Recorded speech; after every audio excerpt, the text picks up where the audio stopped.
मित्रांनो, करगोटपा यूट्यूब चॅनलवरती स्वागत आहे. बघू शकता शेळ्या कशा निघाल्या चरायला मस्तपैकी. इथं मित्रांनो सगळ्या कांद्याची पात आमच्या घरच्या कांदे होतो ना, तेवढ्या कांद्याची पात इथं गोळा करून ठेवली सगळी शेळ्यांना खायला. काय यंदा पाऊस लवकर आल्यामुळे सगळी भिजून गेली.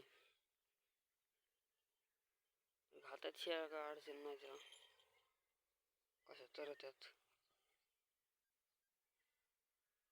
मित्रांनो इकडं आपला घास आहे शेळ्यांना टाकलेला.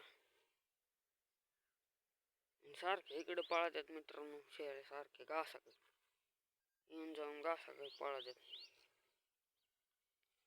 तर मित्रांनो आपल्या व्हिडिओवर लाईक करीत नाही, शेअर करीत नाही मित्रांनो, सबस्क्राईब पण करीत नाही. तर मित्रांनो व्हिडिओला लाईक शेअर सबस्क्राईब करा. मग परत पुढचा व्हिडिओ बनवायला मोटिवेशन मिळतं.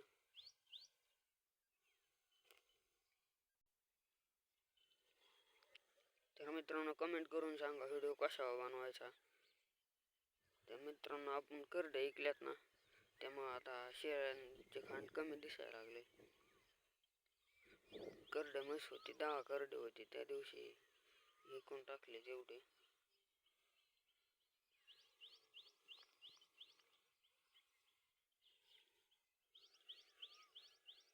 मित्रांनो सगळ्यात आगाव शेळी ना, हो काय ही पांढरी दिसते का, ही एक आहे.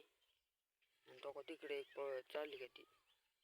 या 2 शेळ्या सोडून दुसऱ्या कोणत्या शेळ्या त्रास नाही देत. ह्या 2 शेळ्या लय त्रास देतात. इकडून तिकडून तिकडून इकडे पळतात. मित्रांनो व्हिडिओ आवडला तर लाईक शेअर सबस्क्राईब करा.